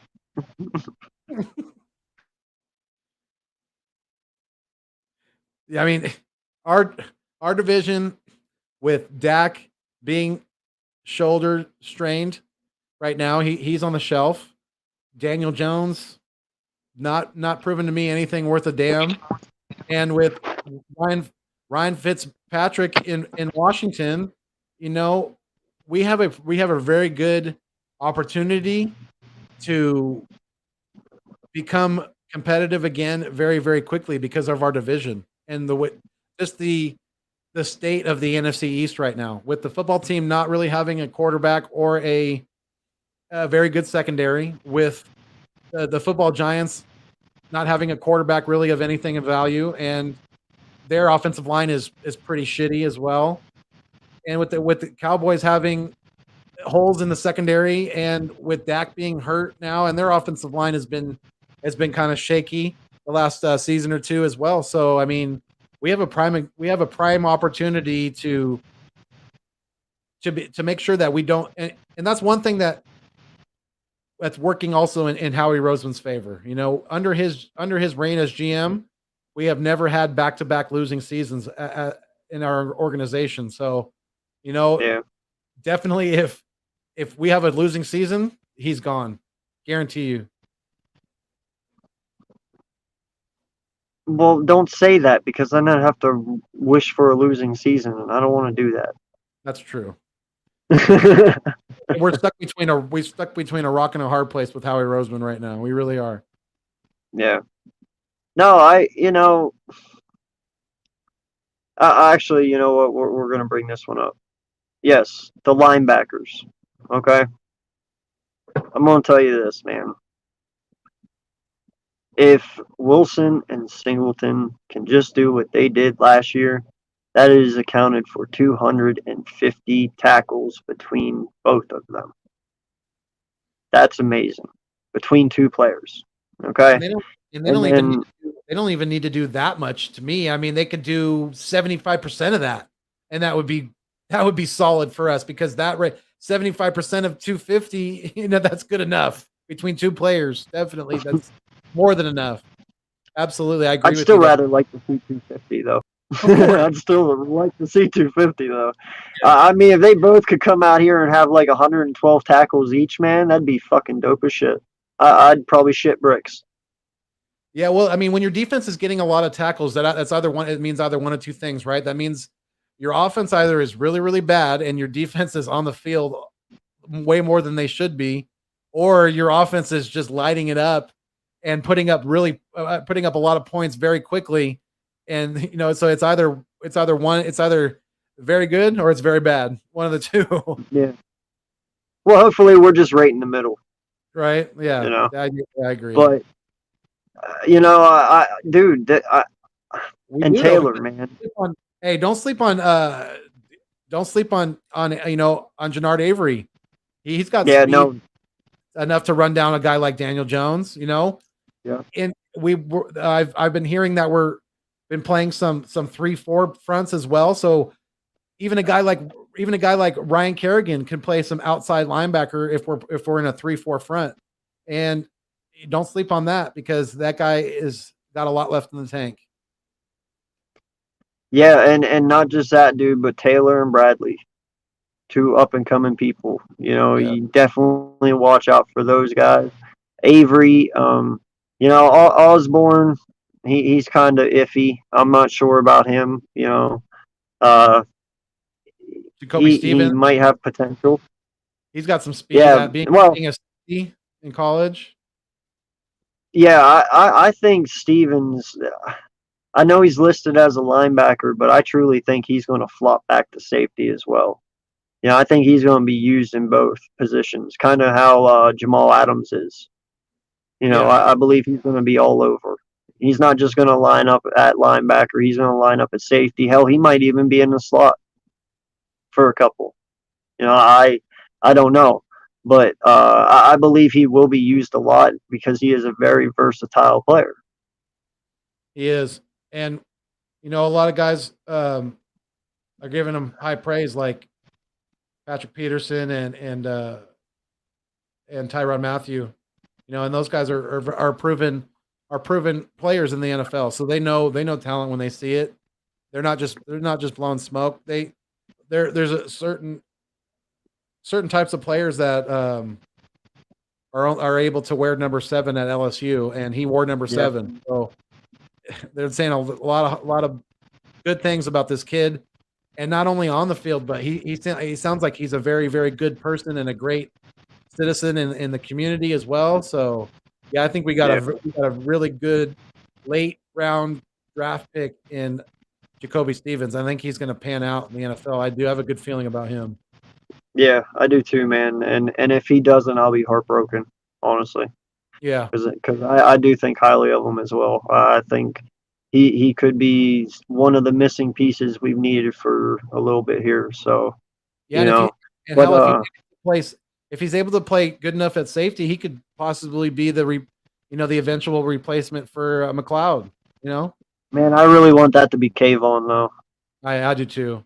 Yeah, yeah. Got to step up. Now he could do Harris if thought. Yeah, that's true. Yeah, he probably could get away with that. Yeah, but we'll see. No, you want to have it this one first, and then I'll follow you. Yeah, Richie MC said, "Will Dak's compensation of his recently surgically repaired ankle cause the other ankle on his shoulder or his shoulder to get injured?" Well, his shoulder's already kind of injured already. So, yeah, I mean that I don't know if that had anything to do with it, but it could possibly. I mean, the fact that he wasn't able to throw for a little while, that might have had an effect on the muscles in his shoulder. They might have tightened up a little bit, or maybe he got some kind of a muscle knot or a strain, and then it kind of developed from there. Maybe he slept the wrong way. I mean, there's lots of different things that can happen to a shoulder, but I think just being on the shelf for the time that he was, I think it may just be rust that he's working out. I don't think it's going to be anything too serious. It sounded like Dak was, if it was mid-season, he would be playing come Sunday. Yeah. No, I like to look at it in this sense. When I broke my back, I really was shifted on my right a lot, and they were worried about my spine curving because I was collapsing on my right. Well, once I finally got corrected and I was standing up, I had a lot of pain on my left side because my left side was compensating for my right. You don't realize how much muscle you're straining on one side whenever you're doing it because you're in so much pain where it actually hurts. So that might be something that happened. Yeah, I believe he has to compensate a little bit because he's not going to want to put full pressure on it all the time. But my biggest worry is once he gets in there around those linemen come week 1 and we're going full game speed and linemen are crashing around him and somebody rolls on that ankle, what's going to happen then? That's my biggest question, and that should be Dallas's biggest concern. Yeah. It's going to be a fine line for them to kind of walk this year with him as far as, keeping him comfortable in the game, and in the style of play that they have him working with, but also, being able to protect his body as well and to stay out on the field. So yeah, it's going to be interesting to see how they handle that. Yeah, no, it's something crazy, man. It seems like the last couple of years we've all had our misfortunes as teams, and like I said earlier, I feel this team going in the right direction. I really do. Somewhere, somehow, I really feel like we have something right. I don't know what it is completely, but something is clicking. And hopefully we can continue the process that we're doing and continue to grow and get better. But right now, man, I really, really like what we have. Yeah, I do too, and I just like I like the spot that not only this team is in, but the coaching staff is coming into to a prime spot to be able to succeed pretty quickly with the division that where it's at. Like we've been saying, we got to be able to kind of carpe diem this thing. We got to seize the day because the time is now. We can't wait around for New York to actually get a competent quarterback. We can't wait around for the football team to get a good secondary to really complement that awesome defensive line that they have there in Washington. And we can't wait around for Dak to heal up and for Zeke to get going again and also for Dallas to improve their defense because we got to be able to really, really take advantage of this opportunity that we have in front of us right now. Yeah. No, I agree, man, because listen, right now as it stands, we're kind of one step ahead and we need to stay one step ahead. You know what I mean? Yeah. Yeah, and I just love that we were able to I still can't believe that Dallas traded with us and we were able to get Devontae Smith because it's that much sweeter that we were able to steal him away from Pizzle and the New York Crybabies. Did you watch that video? Oh my god! Did you watch that video of his? Baby yes, doll. I did. Dude, yo, I don't understand, man. I have tried my damnedest. I have tried so hard to get this man's attention, and he still is not coming out of his gopher hole. So I don't know what else to do, man. I have tried everything. So I want it to happen so bad, though. I really do. It will eventually. It will. You got to give it time. Let him come back to earth after Shitty Jones, has more turnovers than touchdowns in the first month of the season, and then maybe he'll come back to earth a little bit. Dude, all I know is that you can't break my smile tonight because our quarterback is not Carson Wentz. It feels good, does it not? I'm going to keep referring to this now and then because it's something to truly sit here and just relax knowing that the injury report today that he's out 5 to 12 weeks has nothing to fucking do with us. I mean, granted, yeah, it's shitty first round pick. Oh, wow. But hey, I'll take a second. Fuck it. I don't even care. It's not a worry of mine anymore. I mean, since I think wasn't it, so his rookie year and then 2019, those were the only years that he was able to stay fully healthy, right? Those 2 seasons. Other than that, because he got hurt. He got hurt in 17, was out. And then 18 with the back. Yep. So 19 was the full year, and then last year he got knocked out in the playoff. Well, yeah, he got knocked out in the playoff, and then last year he got benched. In 19, and then 20 he got benched. Yep. So I guess he did stay fully healthy, but he didn't play a full season last year either. So, I mean, the chances of us, the realistic chances of us getting a first round, I mean, going into this thing, I mean, we were probably being overly optimistic about it anyway. Just basing that on his injury history and everything like that from his past. I mean, our chances of it.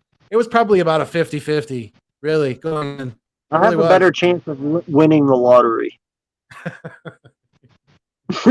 Like, you know what I'm saying, man? You put all your hopes and dreams on Carson Wentz staying healthy. No, fuck that. We all know how that's going to turn out. You got a better chance of hitting the lottery, walking outside, getting hit by lightning, getting getting revived by a paramedic that just also won the lottery. Getting abducted by a UFO. Exactly. Yep. Taking a ride on the Loch Ness Monster. I mean, playing hide and seek with Bigfoot.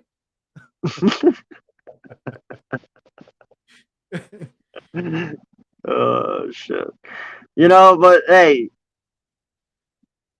like you said, where's the Colts fans at now? Little hush Exactly. hush, are we not? Wait, hold on. Yeah. Yeah, that's all I hear from the Crows. Yeah, that's all I hear from the Colts fans. It's just birds. Dude, Yeah. I'm just happy, man. I really am. Hey, it's a blessing in disguise. Everything happens for a reason, and hey, Frank Reich, you got what you wanted, so it's your issue now. Enjoy. Thank you for the Super Bowl. Yeah. Though. We love you, Frank. But Carson's Yeah, no, we could. I mean, if they're complete trash this year, of course, yes, we could get a very low second round pick, and I would love that. But you know what, dude? I watch this shit. I'm gonna call it right now. Get ready. Sam Ellinger is gonna come in, light this shit up, and fucking take his goddamn job. I'm telling you right fucking now. I'm telling you. Watch this kid come in, light the fucking field on fire, and take this motherfucker's job right in front of him. Telling you. Carson Wentz might as well just pack it up at that point and go be a missionary or something, you know, like yeah, he can go to Bible school and become a Start your own hunting channel, my guy. Get ready. You and your brother out in the woods all day long. Shooting for Jesus. There's right there. Oh shit. That's funny. That's funny. I don't care who you are. That's funny right there. Right there. Oh my god, dude. No, in a way though, like I said, I feel bad for the guy, but then again, I don't. Like I said, it's karma, bro. It's straight up fucking karma. That would be crazy if Richie MC said Colts fans are camping outside of Luck's home. That would be crazy if Luck just came out of retirement all of a sudden and was like, "Hey, I'm back." It's real funny he says that, bro, because me and my stepsons and some of their friends, you know, we have a Snapchat group, and because we play fantasy football together and, you know, Madden franchise, and they made the comment yesterday. They didn't know about him, and I told them, and they were like, "Oh shit, what are they gonna do?" I was like, "Well, here comes Andrew Luck." So it's funny he says that because I made that comment yesterday. I was like, "JK, though, that's not gonna happen." Yeah, I mean, I don't think so. I think you're probably more accurate when you say he's the next Andrew Luck. He's probably going to hang him up very young. I have a feeling, especially if these injuries keep compiling. And I don't know. I don't know if it was. I mean, I think it's just been a very tough road for him along the way in the NFL, and I don't think getting hit in the back of the head and then having your head driven into the ground by Davian Clowney, I don't think that did him any favors for sure. And I think he still might be a few screws loose from that hit. Yeah. No, and you know, I truly. As soon as you remember seeing that hit? You remember seeing Wentz get up off the ground? Yeah. I was like, uh-oh. Like I saw the way he got up off the ground, and I was just like, oh, he just got concussed.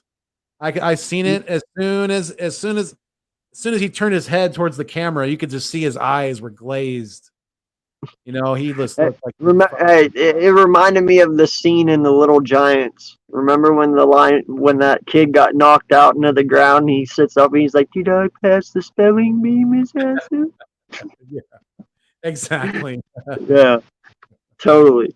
But no, the one I was thinking of though too that always pops into my head when we talk about concussions about last year, the one Pat Mahomes had. Remember when he tried to stand up, dude, and he was like, Yeah, he looked like fucking Gumby out there, dude. He was like, his like catch him from falling on the ground. Yeah, that was was nasty. Yeah, that just And it shows didn't even look that bad. You know what I mean? Like it really didn't look that bad. It just shows you your brain, your head, and your brain doesn't have to take that big of a hit for your whole body to feel the effects of it because it's all connected. Your knee bone's connected to your hip bone and so on. Yeah. So yeah, the brain's very, very fragile too. So I mean, you see what it. I mean, yeah, a lot of it was with Muhammad Ali. You know, he obviously he had the Parkinson's, but you know, some of that too was from taking all those shots to the head. You know, over and over again. It had effect on him. My biggest one, my guy, is definitely, and the one that stands out to me, and I will always blame this dude till the day I die. Perfect is the reason for Antonio Brown's downfall. I will say it till the day I die. When he hit him in the fucking head during that playoff game, bro, he fucking spun out of control. That was when he started going completely downhill. You can sit there and say, oh, that was an act, it was this, it was, bro.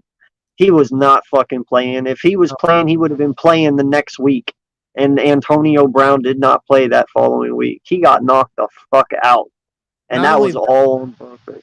Yes, I agree with you completely. And not only was he not faking it, but his teammates, his family, and his friends, they all said that they saw a complete change in his personality and the way he was acting, the way he was talking.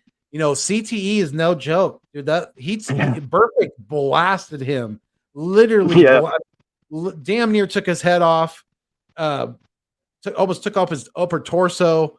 I mean, yeah, that was one of the worst hits I've seen, and I'll argue anybody to the death if they say that brain damage or CTE didn't have that had nothing to do with the change in Antonio Brown and like you said, his downfall. I'll argue that till I'm blue in the face because dude, he lost his fucking shit right after that. That is when he started completely spiraling down. Yeah. Like there was no bottom to his spiral. Like and it was right after that fucking hit, dude. I'm telling you right now. I agree with you. I think concussions can have very long lasting effects on people, and it doesn't always take a huge hit like that. Like you said, even the Pat Mahomes hit wasn't that big, but the harder the hit is, the more power there is, and that's just the more of a collision that there is, the worse it's going to be, especially if your head takes any kind of a shot. And Perfect is one of those guys that just doesn't get it, and he doesn't belong in the league because he's a dirty player. He really is. He's not even playing anymore, is he? I don't think so. I think last time I remember he got signed by the Raiders, but I don't think he really panned out for them. I don't think he's playing anymore. He might be, but bro, he should have been kicked out a long time ago. Do you know how many fucking illegal hits that dude has had in his career? I know. He's laid so many fucking people out. There was that one, I want to say it was like a Denver game or something like that, dude. The Bengals, they were down on the 2-yard line. And the Bengals defense was out there, and I forget who they were playing. But dude, no lie, the play went to the right side and Burfict's out on the left. And he just fucking lays this dude out, dude. I mean, just completely fucking just plows right into him, knocks him unconscious.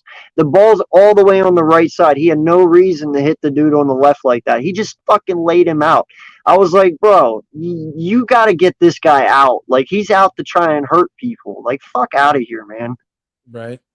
And that's just kind of disgusting that, a guy like, a coach like Marvin Lewis, who you think would know better, he just let a guy keep playing that he's shown over and over again as a dirty ass player. I mean, and it doesn't, it shouldn't matter if he's black, if he's white. That shouldn't make a difference at all in your decision making as a head coach. That should be the last thing on your mind.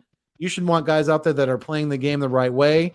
and that are playing it respectively. You know, that put a lot of, they put respect into their game, you know, to that hold themselves in high regards when they're out there, you know, between the painted lines, because they're professionals. You know, this is not arena football. This isn't the fucking CFL.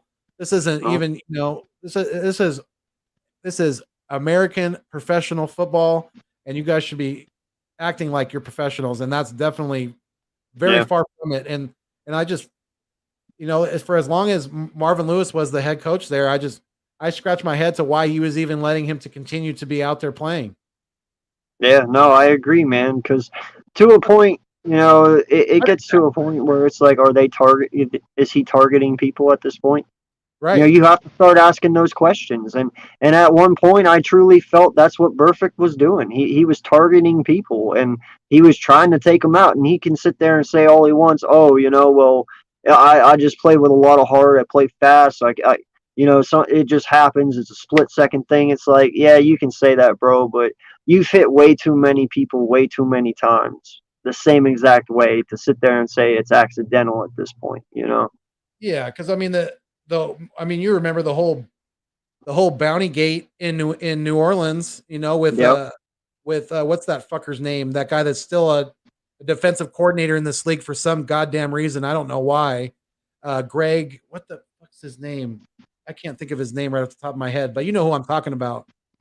And the fact that, you know, that he's still coaching in this league after being caught on tape of telling guys to fucking take other players out, you know, purposely. Yeah. You know, it wouldn't surprise me at all in the least bit if Burfict was doing that shit on purpose. Not at all, because it looked pretty obvious to me after a while. When you keep continuing to hit guys illegally and late, then yeah, you look pretty fucking shady at that point, you know, because I guarantee you the coaches are trying to coach him up, but it's just not clicking. You know, he's just gonna do it his way or the highway. Yeah. You know, and hey, Vic, by the way, I believe that's the one I was talking about. The one where Burfict was on the left side and he laid someone out, and the play wasn't even on that side. I believe that was that play I'm talking about. He hit Juju. Juju kind of just went like this, you know, off kind of just in an angle, you know, for like a fade, and it wasn't even anywhere near him. The ball went to, I think it was Washington on the right side, and fucking Burfict just went right at his leg or whatever and laid him out and then tried to twist his ankle off. Like, no lie, dude, you could see him sitting there like wrenching his fucking ankle and shit. And he's like trying to kick at him, getting him off. And it's like, dude, why are you trying to break someone's fucking ankle? This isn't the WWE. Like, what the fuck are you doing? Yeah, guys like Burfict should not be allowed to continue to play in the NFL. Just like I think coaches like Greg Williams, that's the guy I was thinking of. I don't think he should be coaching in the NFL anymore either. After you get blatantly caught telling guys to hurt other people on purpose. Yeah. There's no telling that he's ever going to stop doing that. So you shouldn't be allowed to coach in this league. Just like Burfict shouldn't be allowed to put on pads and hit people, because he's not doing it legally. He's just not. He continues to do it outside of the realms of the, you know, the legalness of the game, and it's a pattern of just complete dirty ass play and just lack of caring for anybody's well-being except his own. Well, and you know, the one thing that bothers me too about it, bro, and I'm gonna say it because I am a parent now, is you guys are fucking idols. You know, whether you want that role or not, whether you want to be labeled as an idol or not, you are. You know, and kids look up to you. So when you're out there doing shit like that, you're setting a really fucking bad example. You know, even for young players coming up, you know, that watch your game. You know, it's just one of those things where, you know, there's got to be some sort of respect level to a point, you know, because everybody has a career, you know, and when you're out there trying to end people's careers, you're not in the right career, my guy. Yeah, that's people's livelihoods that you're dealing with, you know. That's That's something that they've worked for damn near their whole life to get to there. And you could possibly take it away or severely alter them in just one play, just like Perfect did to AB. You know, he damn near ruined his career. You know, he's lucky that it didn't completely spiral out of control with everything, with all the allegations that were coming out about Antonio Brown during that time and things like that. It's just, I think, you know, as time has gone on away from that hit, I think you've seen Antonio Brown kind of, that fogginess is starting to fade away a little bit. You know, he's not coming out on social media. He's not doing stupid shit outside of football. You know, he's doing his thing with TB12 in Tampa Bay, and he's going to try to get another ring this year. You know, he already got one, and yeah, he didn't do a ton for them last year, but he did contribute. And I just think that I think he's showing that, you know, if you don't let it consume you, and he's probably gotten some treatment for it as well. I don't know how much treatment you can get for CTE, but you know, I think that I think just time and healing and things like that have helped Antonio Brown, and I think being around Tom Brady has kind of helped him stay, you know, stay within himself, not wilding out, not being stupid on social media and things like that. So, I mean, it's just really, really scary. You know, when we talk about guys getting, you know, multiple hits to the head and things like that. I mean, Steve Young had multiple concussions. I mean, that's why Troy Aikman hung him up. I mean, guys have just, there's lots of quarterbacks, especially before they really started protecting them, that got blasted a lot, you know, and took some big hits over the years. Yeah, well, and I mean, the one thing, you know, that will always stand out to me for the rest of my life, because I was literally watching the game when it happened, was Ryan Shazier, man.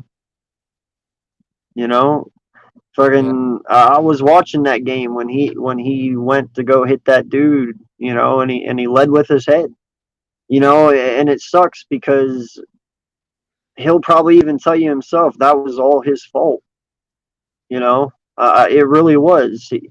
If he wouldn't have led with his head, he'd still be playing right now, you know. But it's a freak accident that happens, and you know that's what I'm talking about. Like, there's just some things that, you know, and trust me, Shazier did not try that.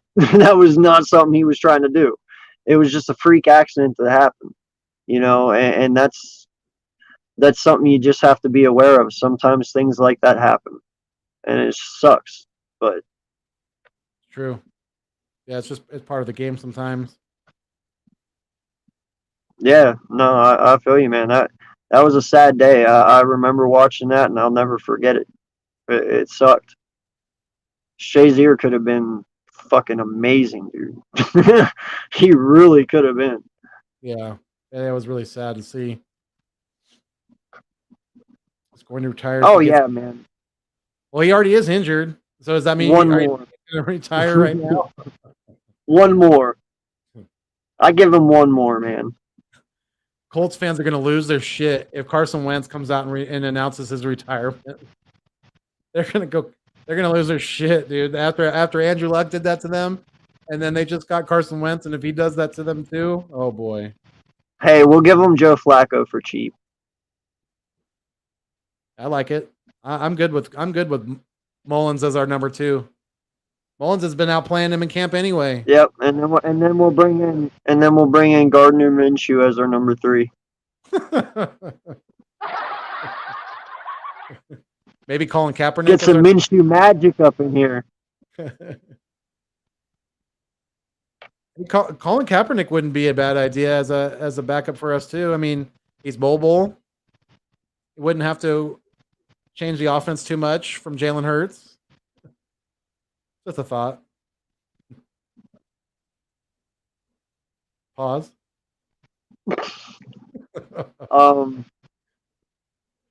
Let's bring Michael Vick out of retirement.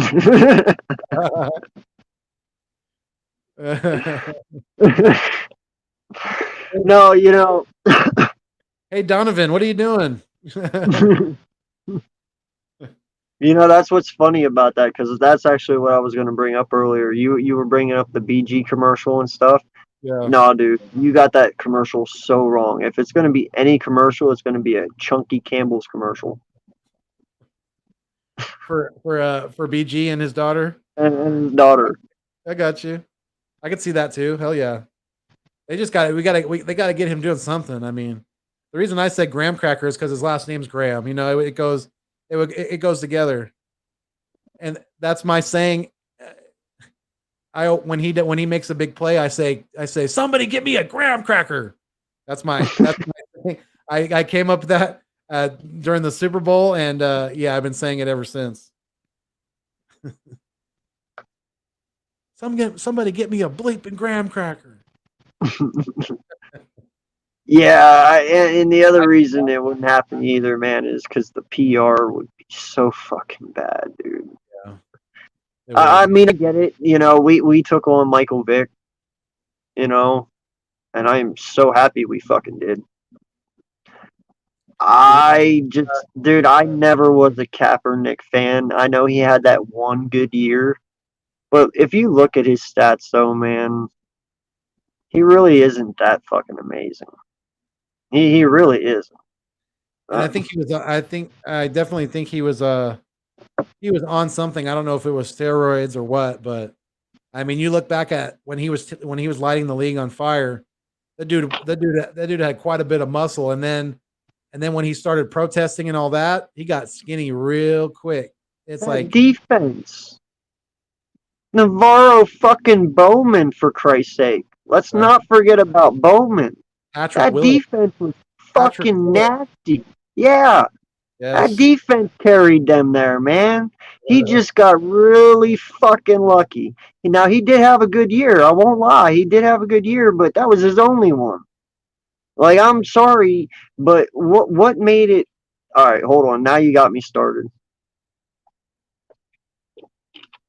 What made this bad is when you had somebody like I loved what he was doing. Okay? How he did it probably wasn't the best way to go about it. Okay? Now, what makes it harder is if this was coming from someone like Russell Wilson, it'd probably would have been received a little better because Russell has a platform and something to stand behind, to where Colin Kaepernick's just fucking Colin Kaepernick. You know, yeah, he's an awesome person, you know. I guess from what I know, he's a God-loving man, you know. He whatever, but he's just Colin Kaepernick. Yeah, you know. So I think if it came out from somebody a little bit bigger, it would have been taken a little better. That's all I'm saying. I got you, and I, you know, I could definitely see where you're coming from with that, because yeah, the message was good. He didn't pick the best platform to do it on. That's always been my argument, really. I mean, you know, to me, he never meant it as a disrespectful thing to the flag when he was kneeling. It was just perceived that way by a lot of people, and I could get that, especially if you know, if you really love this country, or if you're in the military, you know, I could see how you could find that disrespectful. So it's you know, it's easy to see the point of view from both sides for me. Yeah, no, I mean I know some people who have stopped watching the NFL altogether because of it. I mean, that sucks for them, you know. Right. And I tell them that every day. I'm like, well, that's shitty for you, because football's fucking football, and I love it to the day that I die. You know, nothing's gonna make me stop watching. And the guy hasn't been in the league for what now, like 3-4 years. So yeah, I'm 6, I think. Fucking 6. A long time. Yeah. But you know, about him. Yeah, it is what it is, man. You know, I loved his message though, and I understood his message. So, you know, I stood behind that. Yeah. You know, but listen, guys, we've been going on for 2 hours now. I do appreciate everyone for stopping in It was a great night. We just wanted to, get the Wentz shit off our chest and just laugh about it a little bit. But had to talk about our Eagles now too. Yep, I feel you, dog. Just chilling back. Ain't got nothing to worry about. We are okay. Anymore. Yep, that's right. Yep. He is no longer our So, issue. I appreciate everyone for coming in. Please hit that like button. Please hit that subscribe if you are not subscribed already. At 200 subscribers, going to give away a vintage Eagles blanket. So definitely want to get you in the drawing for that. Yeah, let them know where they can find you, guy, and then we can get out of here.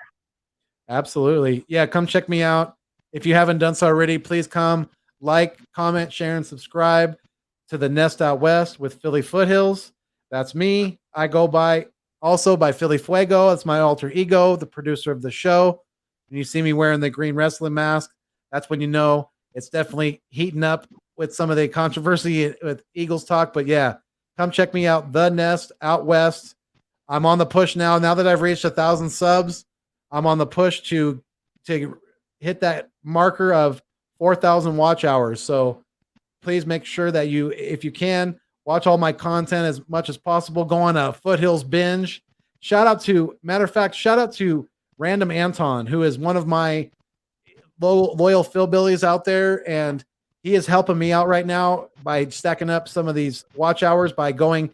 He went back to the very beginning of all my videos and started watching some of my content. So big shout out to Random Anton for doing that. I really much appreciate it, my guy. Thank you so much. But yeah, check me out. Come watch some of my content and help me get to these 4,000 watch hours built up before the end of the year, because that's the goal. I want to be monetized by January 1st of 2022. So let's get it. Yes, for sure. Let's get him done there. Because I definitely want to see him achieve that goal. That's one of my goals as well. So, I can't wait for you to hit that, man. I'm going to be so excited for you. But, once again, like I said, if you haven't hit that like, hit that subscribe, turn your notification bell on so you know when I go live or drop content. And 200 subs, giving away a free blanket to one lucky winner. So thank you all for joining in. It's been a pleasure. Chat, you've been great. Appreciate everyone for coming in. Until next time, this is AK Eagles, and this has been the Eagles Uncensored podcast, making YouTube go green and fucking YouTube up every one day at a time. Later.